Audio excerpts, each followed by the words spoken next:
years, it tells us that the DCU Batman has been around in this world doing his thing for a lot longer than Superman has. In fact, the DCU Batman is almost certainly older than the DCU Superman. Thank you to BetterHelp for sponsoring this video. A good therapist helps you see that you're not behind in life, you're simply on your own unique timeline. They can help you recognize that your identity isn't fixed by some arbitrary deadline, but constantly evolving as you grow. This perspective shift alone can be so City, home of Green Arrow, over on the West Coast, stars and get 10% off your first month of therapy. James Gunn has also confirmed other American cities in the DCU through Creature Commandos, from Nina's father reading the Star City Star, meaning they come from Star City, home of Green Arrow, over on the West Coast, and a mention of Star City and Bloodhaven. Star City Metropolitan has brought in animal control experts from Metropolis and Bloodhaven to help track down and capture the beast. But in terms of the 300-year history of the DCU, we learned that the sorceress Cersei was exiled from Themyscira for predicting a tsunami would hit the island country, a detail that could tie into the Wonder Woman Paradise Lost series, a show that could take place 300 years in the past. We also saw in Creature Commandos the origin of the Bride and Eric Frankenstein, which started around the 1830s, but it sounds like James Gunn has a specific historical event in mind, circa 1725, when the people of Earth made their first discovery of metahumans. And I feel like we're gonna get that answer in either Lantern or Paradise Lost. But I do like that James Gunn seems to know what that history is. Because James Gunn, remember,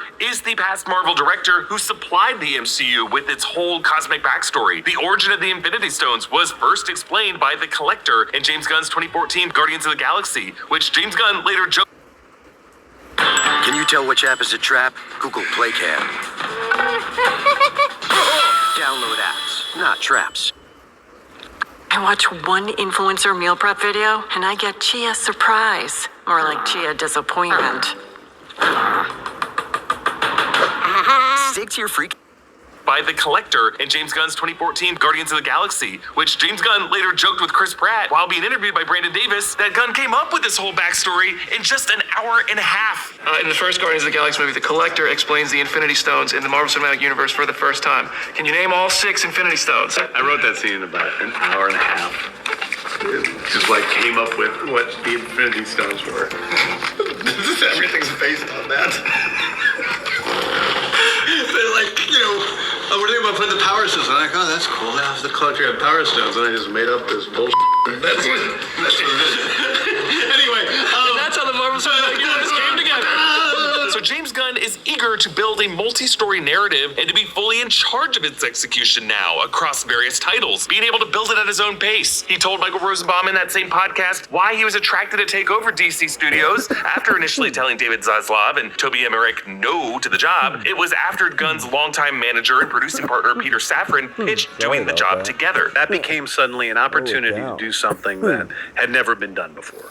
To create the biggest story ever told across, film, television, gaming, and more. And I knew that there had been spectacular missteps in the past with all sorts of different choices. Now, the missteps James Gunn referred to there, I think, are just confusion and inconsistency in the world building. And this is something we've seen in every major interconnected franchise, from Marvel to Star Wars and yes, DC. A kind of disagreement from one title to the next as to what parts of the history are and are not canon, where the border of this universe is, and what the outer world of these stories really looks like. And just a failure to deliver on the promise of when one thing happens in a story, it really does have the weight and affects the world of another story. And I think this week's marketing for all these DC titles has more or less told us what that interconnective thread will be. James Gunn already told us a few years ago, gods and monsters. And the Superman trailer shows us how that's going to be executed through what we call the QUC, the Quantum Unfolding Chamber, a pocket reality that Peacemaker said, quote, leads to a dimensional nodule outside of normal space. And it's in this pocket universe that I believe Lex Luthor has collected hundreds of metahumans and what we might call monsters. We see various shots of whatever this is in the trailers, both an orderly grid containing metahumans and beings like Superman and Metamorpho, his lover Sapphire Stag, their son Baby Joey, patrolled by creepy weirdos like Mr. Handsome, and also presumably containing things like the kaiju that we know from kids' books start as babies and then rapidly grow. I think whatever this pocket universe looks like when it spills open season, Gunn has said this QUC will play a big role in Superman and in Peacemaker Season 2, suggesting it'll be a lingering issue beyond the runtime of the Superman film. And here's the detail that I've been teasing. The fact that this trench seems to extend into the water that borders Metropolis, a bay that we know connects to Gotham City, I think is really the missing link from this trailer that tells us how this will all lead to Batman. Some of these gods and monsters in the damaged QUC will spread into Gotham City and suddenly become Batman's problem. Imagine the final act of the movie The Cabin in the Woods, but with the monsters spilling out across the world without the world ending, and all corners of the DC Earth now have to deal with it. James Gunn told Michael Rosenbaum that he wants his DCU to be more fantastical than what past superhero universes have primed us to expect, and I think this is what he's getting at. There is a bit more of a fantasy element to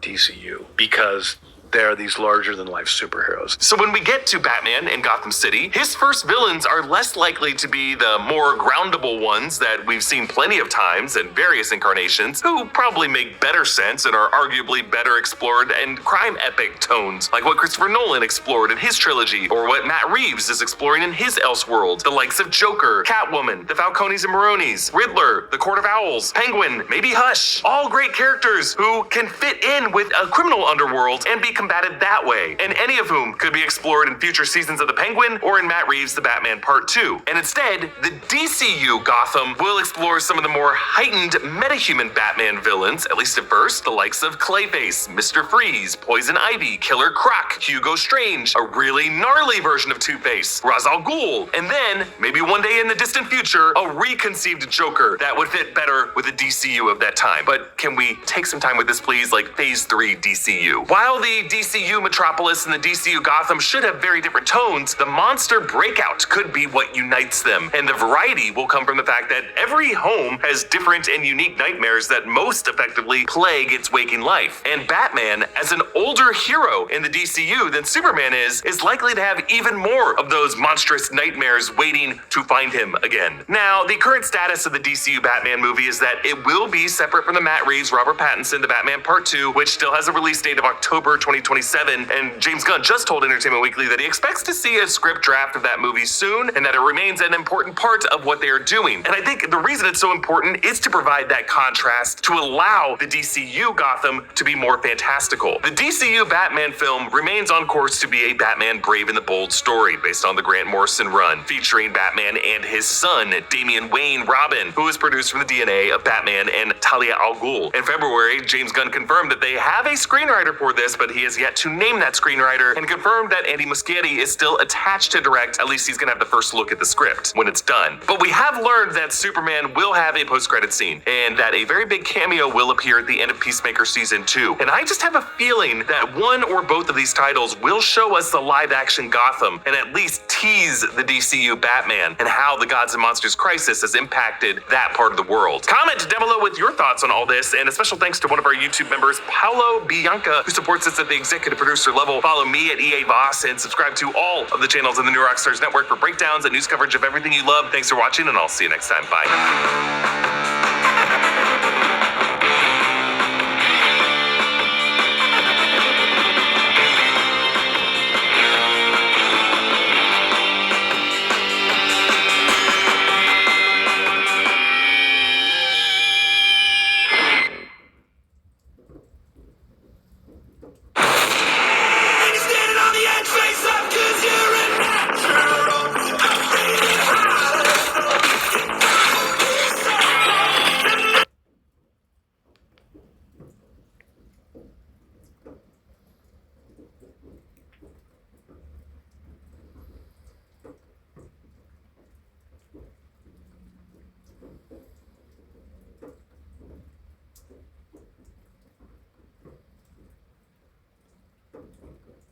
Did he kick Superman's butt?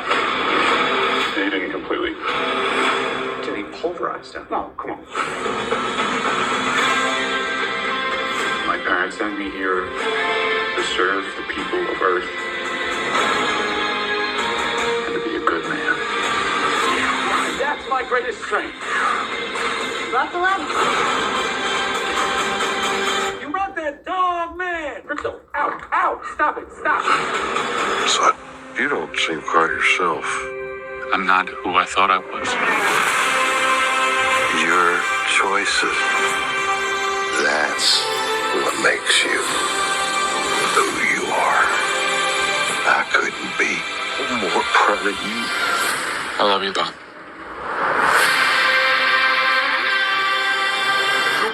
Superman. Superman. Superman. Superman. Superman.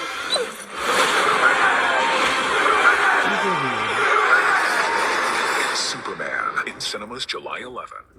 Welcome back. Happy Father's Day, everyone. James Gunn and DC released a bunch more footage and trailers Happy for Father's Superman Day, for pal. Father's Day, obviously, focusing on a bunch of the other characters in the movie, miss ya. his relationship with both Pa Kent and his Kryptonian father, Jor-El, all the wisdom that both of his fathers passed down to him, which informs the whole reason for him being on Earth in the first place in the movie. There's a bunch more footage of that mini Justice League group, the Justice Gang. They're being called Green Lantern, Hawkgirl, Mr. Terrific, all reacting to everything Superman does during the movie, both good and bad. The way that James Gunn talks about it is that there are many superheroes that have already existed for about 300 years on Earth. I think that gets into Hawkgirl's backstory. Also kind of makes it sound like he's not including Wonder Woman in that equation just because she's supposed to be 5,000 years old. So maybe she just hasn't made herself public to the world at this point when the Superman movie begins. In the way that James Gunn explains Superman's relationship with the rest of heroes on Earth, the other metahumans on Earth who aren't straight up villains, just because there are a lot of other heroes there doesn't mean that everybody, all the heroes, like Superman. So he doesn't get along with every single superhero on Earth. We actually see that a little bit in some of the trailer footage. Like, he actually goes up against Green Lantern, do something big blue, like he's challenging Superman with his Green Lantern ring, because the entire scene is just glowing green. Even though he could probably go toe-to-toe with Superman for like a brief hot second, I do not think that it would end well for Guy Gardner in that situation. But we'll break it all down. There's a bunch of new footage here. We're also in the middle of that ticket giveaway for the movie. I'll name a few more winners during this video, but I'll keep it going through the movie actually coming out, so it'll be up for a while. All you have to do to enter is be a subscriber and let me know which other crossovers and Superman stories you want to see James Gunn do with him after this movie. Batman Brave and the Bold, you could have a cameo there. That brand new live-action Teen Titans movie they announced, or the new Wonder Woman movie that James Gunn also said that he started working on. We can talk more about that when the movie gets closer to actually coming out. It's still very early days right now. Like, there's a lot of the future of the DCU that's hinging on how this Superman movie does. But at the beginning of the new footage, we see Jimmy Olsen arguing with Clark at their desks in the Daily Planet over whether or not Superman just got his ass kicked by the Hammer of Baravia. Or the way they cut the footage makes it seem like they're referring to the Hammer of Baravia fight. The joke being that Superman is trying to defend himself in a friendly argument without Jimmy Olsen knowing that he is Superman. There's also a little more footage of that fight that I think explains a little bit more about the timeline of the movie at the beginning of the film. We hear the Hammer of Baravia actually shout Superman's name through that giant helmet that he's wearing, obscuring his voice. I've already talked about how the design, like the star, actually looks very much like the Nuclear Man during Superman 4: The Quest for Peace. And if you look at the other tie-in promos, I've said this in previous videos, they suggest that the Hammer of Baravia is the exact same power level as Superman with like a question mark. He has heat vision, super strength, he can fly just like Superman. So he probably is just Ultraman, the clone of Superman that Lex creates in a different suit that Lex puts him in earlier in the movie. And he's just using this vocoder, this voice modulator underneath his mask so you can't tell who's actually shouting at him. Also the idea, if you remember Superman 4: Quest for Peace, in that movie, Lex Luthor took Superman's DNA, and the Nuclear Man is basically just a clone of Superman that Lex creates. So I think it's just more hints about what's going on with this Ultraman character. Later in the movie, he's wearing the black suit, like we make all the Black Noir boys jokes, who is also a secret Homelander clone during the boys comic book, not on the TV show. The boys TV show has done something different with the Black Noir character. But I think what they're trying to say is that this Hammer of Baravia fight scene is one of Lex Luthor's contingency plans after Superman stops the war in the Baravia foreign country. Supposedly Lex wants to take over the country for some reason. We actually see all the characters there later in the movie with all the LexCorp troops firing on them and Mr. Terrific saving Lois Lane. You see that funny scene of Green Lantern making a middle finger with his Green Lantern ring, taking out all those other troops. I think this is the first time we've actually seen somebody do that in a live-action movie. Green Lantern, middle finger with the ring. Feels very authentic to something that Guy Gardner would do with his powers. My actions? I stopped a war. From Disney and Pixar. I knew aliens were looking for me. See the biggest, wildest, most awesome movie of the summer on the biggest screen possible. And you remember that scene where you see Lois Lane grilling Superman for the interview about his actions in the foreign country. So she knows that Clark Kent is Superman. Like, it's a bit of a joke between them. They've been going out for a while. This is Superman year 3. Like, he's been active as Superman around the world for 3 years when the movie picks up. This interview scene between them is supposed to happen very early in the movie, meaning that he stops that foreign war in Boravia probably at the very beginning of the movie. So that probably is when Lex Luthor tries to turn to the Hammer of Boravia contingency and sets Ultraman to try and kill Superman, making it seem like it's just a retaliation from someone in the Boravia foreign country that does it, and Lex Luthor has nothing to do with them. One of the other jokes in the movie, too, I think, is that most of the big fights, the threats that Superman faces, even though they seem very different types of threats, Lex Luthor is behind all of them. Because, like, even this giant creature flying in the background in the sky that you see Green Lantern firing on, while Superman is in the apartment with Lois Lane, seemingly all burned up and just trying to deal with it. Superman kind of going through it this week. Supposedly that creature is just something else that Lex Luthor creates. Like, he creates the baby kaiju, he creates this white creature in front of him. He actually said he grew it in a petri dish, and they call him Mr. Handsome during the movie. So it's not a white Martian or anything like that. Just a creature that Lex Luthor creates in a petri dish.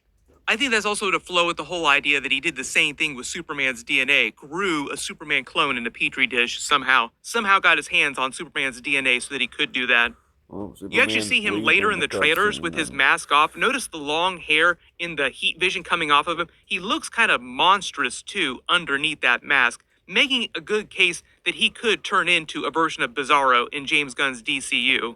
Then there's some new voiceover of him explaining why he came to Earth in the first place. He says his parents sent him here to serve the people of Earth and be a good man. But I think the sly reference here, if you're a big Superman fan, you probably picked up on this, is that he's talking about both his Kryptonian parents and his human parents, Ma and Pa Kent.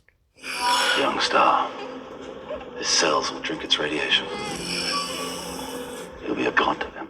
During the movie, they're supposed to explain one of the reasons why Jor-El sent him to Earth specifically is because, yes, he would be stronger under Earth's yellow sun, increasing his chances for survival, but he also sent him to become Earth's protector at the same time. There have been some versions of Superman's origin story, like the Man of Steel version with Zack Snyder and Henry Cavill, where they also allude to this same fact. There's a brand new scene where he's in Lex Luthor's control room here that we've seen in all the previous trailers. Like, it's the exact same control room at Luthor Corp, it seems like. But it seems like it's coming after the scene where Lex says he's back, and then Lex Luthor probably spends a minute shouting at Superman why he hates him so much, why he thinks he's so terrible. And Superman basically shouts back at him why he's actually a good person and Lex Luthor is bad. Basically a scene where David Cornswit is explaining Superman to the audience and to Lex Luthor in the context of the movie. Why is Gamora? Why is Superman? James Gunn also kind of got into this during the recent interviews where he makes Lex Luthor sound like a very rich, very entitled man-child in why he does all the things he does to try and stop Superman, like why Lex Luthor hates Superman so much. This guy comes in and he thinks he's a jerk. He's just simple guy wearing a stupid costume, sees him as a threat to his livelihood and his legacy. He's a guy who's just built his whole life around the idea of legacy and ego that all of a sudden everybody loves and every woman loves, and all of the things that he cares about now are all going to him. Without coming right out and saying it, some of you probably picked up on this. It feels like he's making Lex Luthor in this movie kind of an Elon Musk parody type of character. Maybe not in a real literal kind of way, but there are a couple Elon Musk references that I've already spotted in the trailers. Like he's drinking from a Space Lex mug, and I think that's meant to be an Elon Musk SpaceX joke. I also love the joke here moment too, where he's like, I'm doing important stuff, like, quit lying down. And he absolutely hates Crypto. Like, he can't believe he brought that dog, man. James Gunn did say the Crypto has a couple specific abilities that Superman does not have, like super abilities, and he's in a couple of the big fight scenes. Like, he actually gets legit fight scenes. I think we've seen footage from both of them in the trailers separately. There's that scene of Crypto fighting the engineer inside the Fortress of Solitude earlier in the movie. He's powerful enough to harm her, and he hurts Superman a lot. Like, there's a lot of jokes with that too, because his teeth are strong enough to pierce Superman's skin. His claws can pierce Superman's skin. he can fly. He also has a super bark ability, which I think is just like a sonic cry that emits in the form of his bark, like it takes out a whole bunch of people area of effect. Crypto also rips the mask off of one of those raptors, allowing Superman to punch the dude in the face, knocking his teeth out, where you actually see them break the fourth wall and bounce off the front of the frame. Dude gets punched so hard that he breaks the fourth wall. I think that's actually the first time in a Superman movie that we've seen somebody break the fourth wall. Then he gets that very charged Father's Day specific type of scene, like they released this on Father's Day. Couldn't be more proud of you, son. Everything that everybody ever wants to hear from their fathers.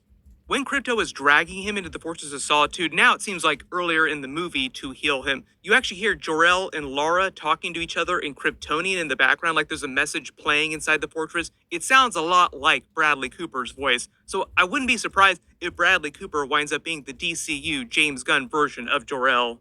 We're not looking at you funny. You got anger issues. Mature yourself. Another big Guardians of the Galaxy actor being brought into universe because he is the voice of Rocket Raccoon in all the Guardians of the Galaxy movies in the Marvel universe.